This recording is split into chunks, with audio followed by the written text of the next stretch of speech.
In the aftermath of the bloodletting called the Civil War, thousands of rootless, restless, searching men traveled west.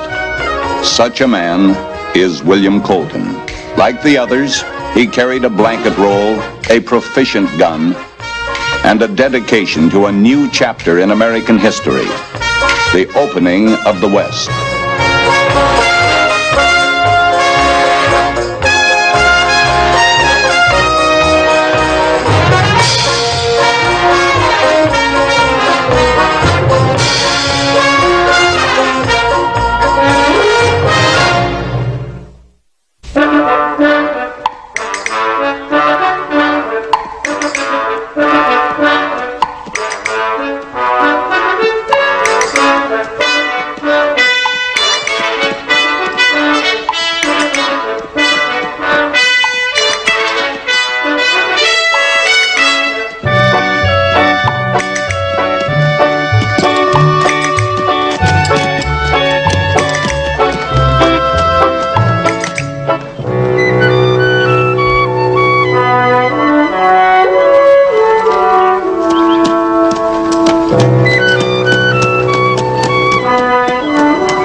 Colton. A fellow named Nichols in town told me that you were looking for a hand here.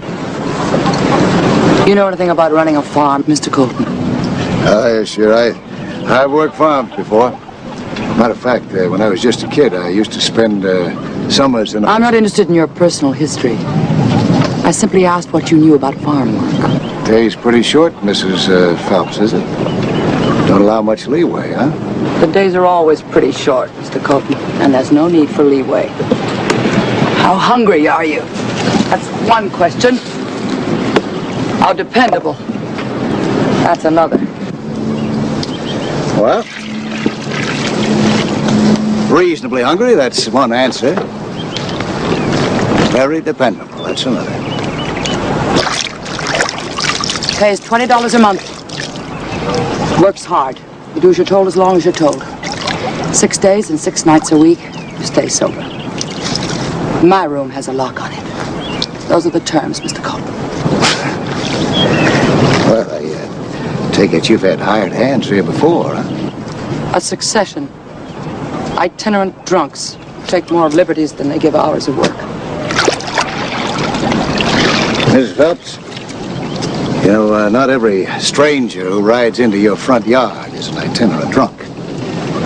And I doubt if all of them are preoccupied with laying siege to your sleeping quarters. I'll bid you good day, Mrs. Phelps. Wait a minute. You think I'm a hard woman, don't you? A suspicious one. Look around, if you will, Mr. Colton. Do you see that long, tree-lined avenue leading to a sweeping veranda? And this gorgeous porticoed house with the stately pillars? And these acres and acres of rich grain-laden fields tended by 50 happy hands? That's what I was promised. That's what he was to build. And now, I'd like you to meet the Lord of the matter. I'd like to introduce you to my husband, late of the Union Army, who asked me to meet him here. Come, Mr. Colton.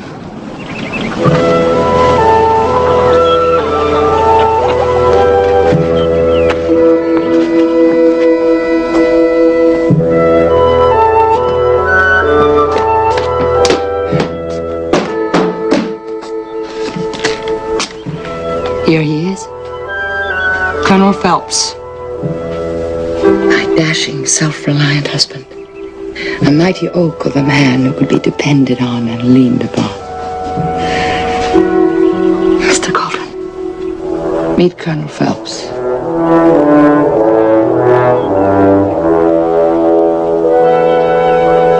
Don't worry.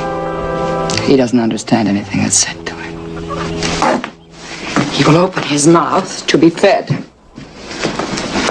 And on occasion, after a particularly hearty meal, He will suffer himself to be led across the room. You can insult him, berate him, even slap his face. He won't respond. How long has he been this way? He was delivered to me this way, Mr. Colton. Dropped off a westbound stage like a consignment of yard goods paid for by the pound. Not a mark on him. Not a mark, not a saber wound or a bullet hole or a scar from a mini ball. Nothing.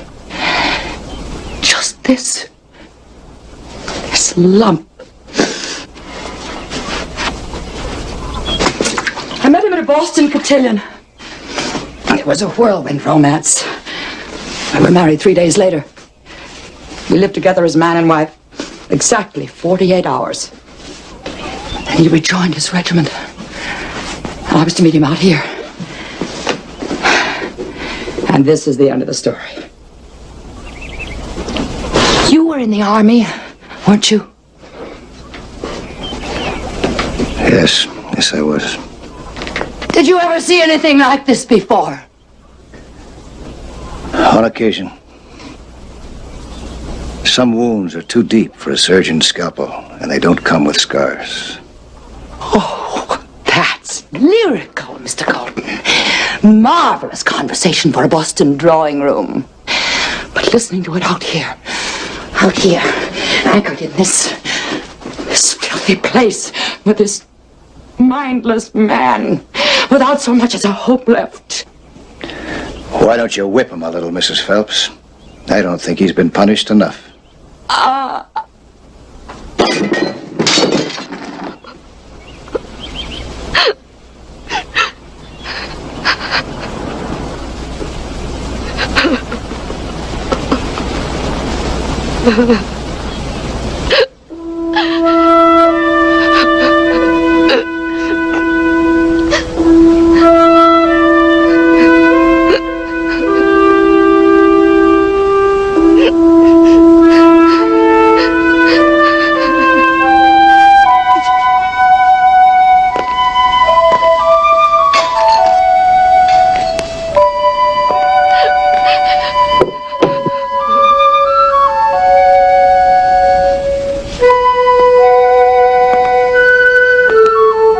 With your permission, Mrs. Phelps, I'd like to stay on here a while.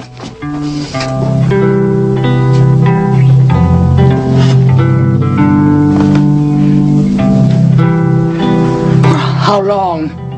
Oh, long enough to mend some of your fencing, clear off the land a bit, plant some seeds. I'm indebted.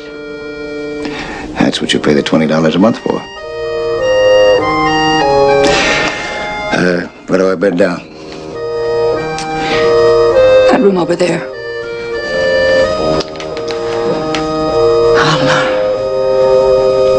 I'll get some supper started. I'll get my things. Blue.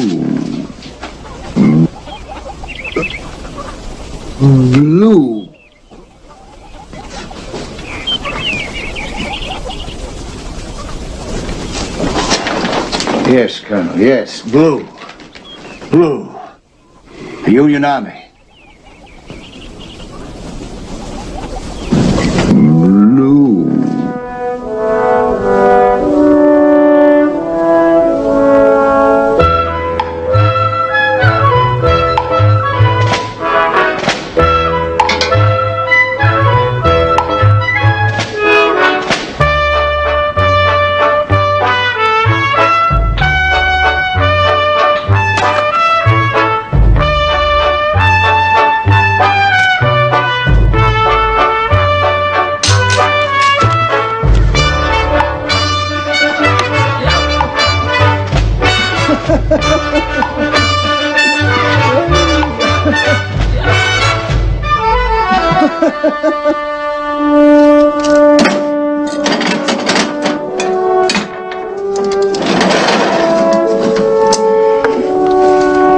Mr. Colton? Yes, ma'am. You washed? I'm the cleanest farmhand in Kansas. Is the colonel still outside? Mm-hmm. Still on the porch. It's getting chilly. Put a blanket around him. He likes it out there. You can tell, huh? We have much in common, your husband and I. Much in common. Uh-huh. I'd like to hear what you have in common. I really would. Well, for one thing, we both had our stomachs full of war. And as a result, your husband can't walk. And I can't stop running. Men react differently. And the scars are different. The disabilities are different. It's 2,000 miles from here to Appomattox. And 4 years since the first bull run. But none of it is more than a moment away. Or farther than across the room.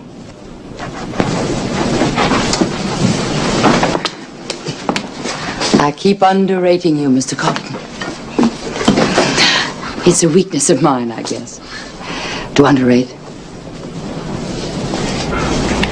And at the same time, to expect too much. I guess I'm looking for a miracle.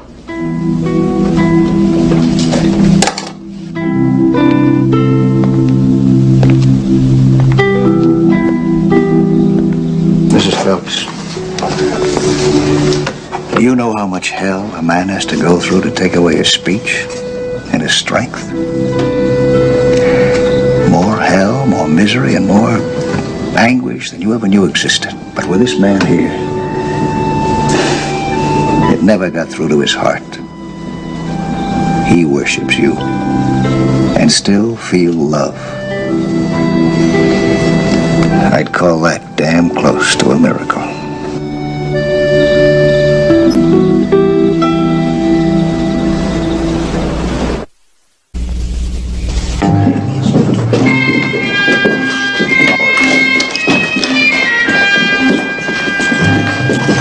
Whiskey.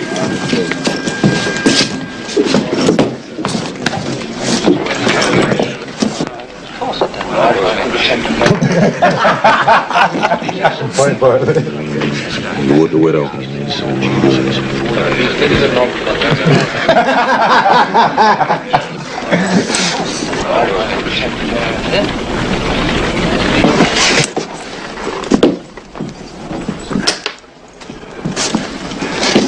We were talking about you, Colton. So I gathered. We were just wondering how you were getting along with the widow. That's what we call her around here. Kind of convenient, though, ain't it? I mean, living right there with the colonel's lady without having to worry about the colonel. You got a name? Gibbons. Not that it matters very much to you. Nothing matters very much to you. You know, I got a feeling that you wouldn't draw the line on anything. Moving in with a poor dummy's wife sure doesn't suggest that you're very particular. Oh, a little. A little particular who I drink with. If he's got a dirty mouth and he steps over the line into my business. Now, gentlemen. There's no call for any fighting here. Gib here carries a joke a little far, Mr. Colton. But he didn't mean anything. Sure, Mr. Colton, the doc's got it right. I didn't mean nothing personal.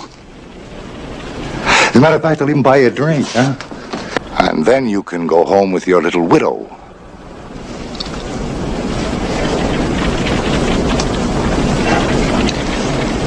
The only thing you're going to do, Mr. Gibbons, is take your hand off my shoulder. If it's not off in 5 seconds, the good doctor over there will be making a sling for it. This is kind of new to me, Mr. Colton. I've never been talked down to before by a maverick. I don't know whether to put a hole in your head or just mess up your face. In point of fact, Mr. Gibbons, you're not fast enough for one and not man enough for the other.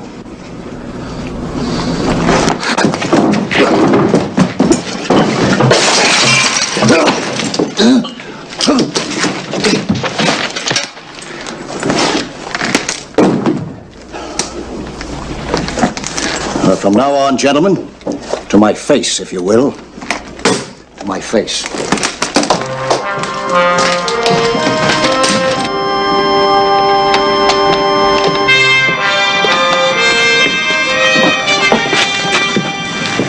Thank you.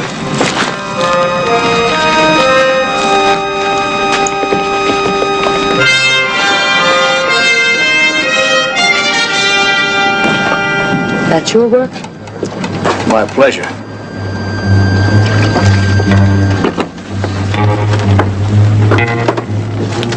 Afternoon, Mrs. Phelps. Doctor. Mr. Colton, forgive me, sir. I know you don't admire people butting into your life. But it's Charlie Gibbons' nature to pay back his debts when it's dark and when a man's back is turned. Be careful, will you? Obliged.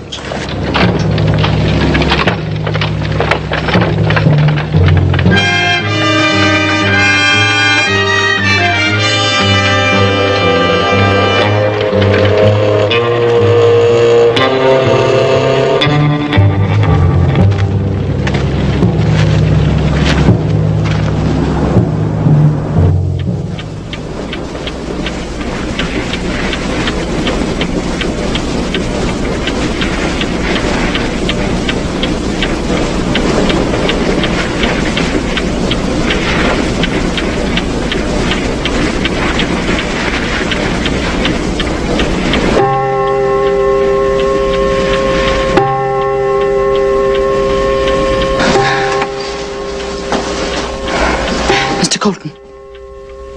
Ma'am? It's 10 o'clock. Maybe the colonel should go to bed, huh? That's not why I pointed out the hour. It's been dark a long time. Do you hear anything? No. No, I don't hear anything.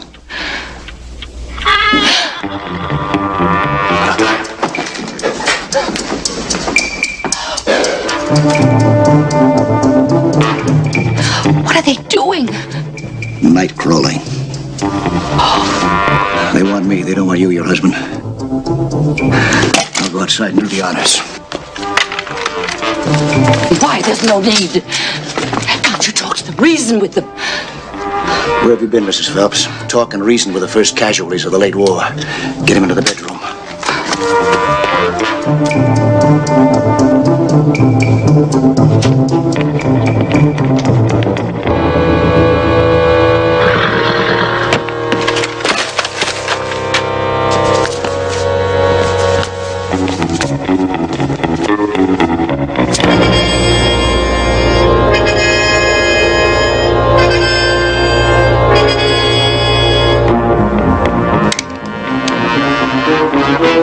Colton, this is Gibbons.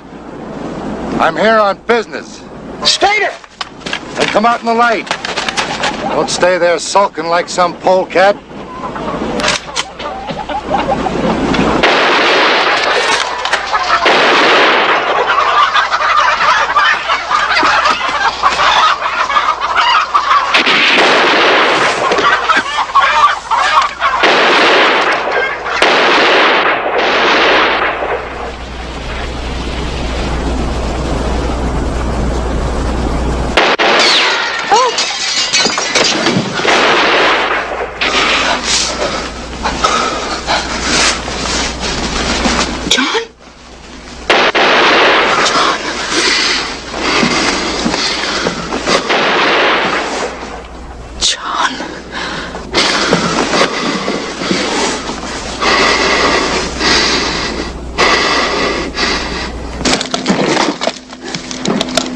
Hey, Colton, I'll give you a break.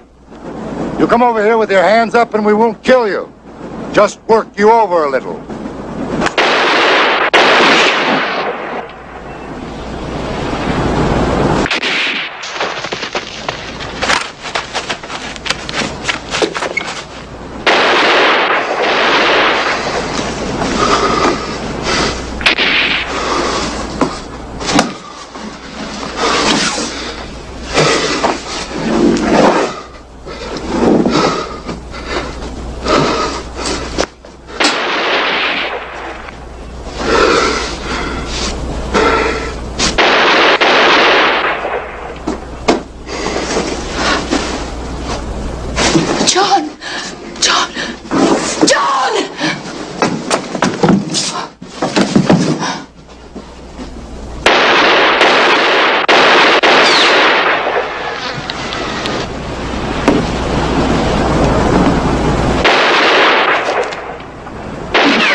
back inside, Colonel, get back inside!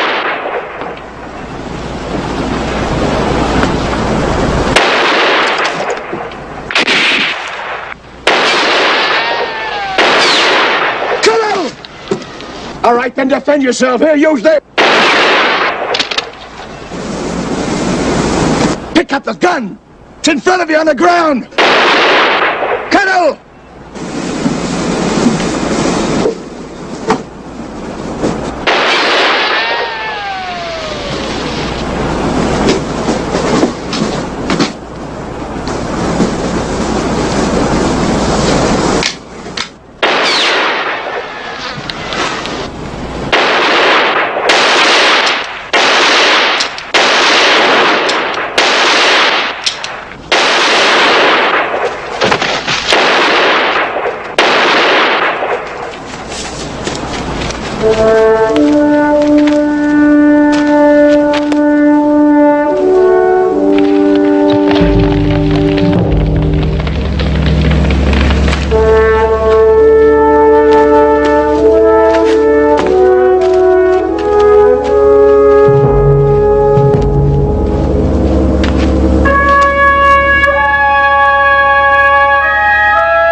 Does it ever end? The killing? Does it ever end? Sometimes. Sometimes you have to make it end.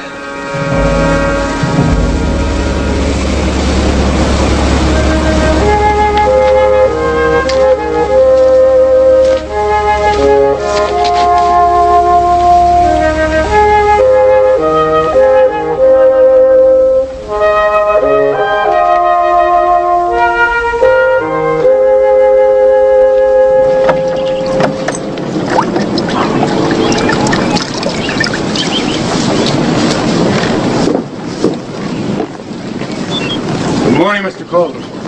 Morning, Colonel. Your hat, Mr. Colton. There you go. And your gun. Thank you. It appears that I'm quite a borrower. Do I own anything? The courage it takes to walk in a rifle fire, you own that. Well, I'm not sure that's courage. I think that's instinct. The same instinct that an animal has. To kill. I sometimes think that a man can die from killing as well as from being killed. Which is one of the things that distinguishes him from an animal. Just that. Mr. Colton! Mr. Colton, you haven't had your breakfast yet. Oh, yes, I already had it. We got a long trip ahead of me today. Trip where? West, Colonel Phelps. Maybe Wyoming? Maybe Colorado? You're welcome to stay here. I appreciate that. But I'm no longer needed here. The man's returned. Good day, Mrs. Phelps.